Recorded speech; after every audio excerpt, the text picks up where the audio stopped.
Martin, mida sa oled meie tänase muutuja Ilonaga teinud? Tegime siis tal värvi natuke heledamaks, kevadisemaks, mõnusamaks ja lõikasime need pikad ribad siit eest ära.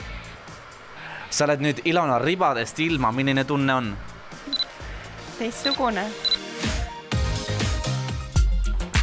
Kätte jõudnud on see hetk ehk meie viimane etapp, kus meie superkroffija saab hakata tegema meiki meie tänasele muutujale.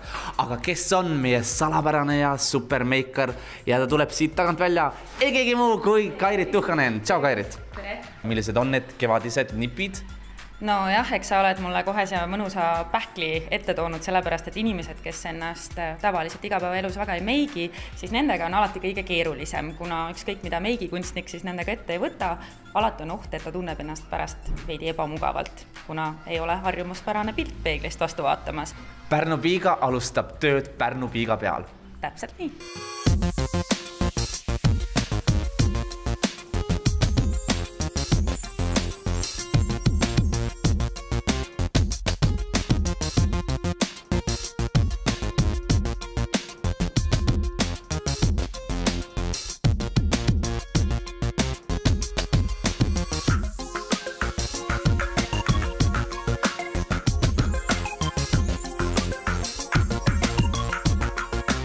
Kairit, ma näen, sa oled välja valinud väga ilusa mahlaka sellise huuletooni. On jah, mahlakas. On midagi täiesti totaalselt teistmoodi ju. Väga ilusad kevadised toonid.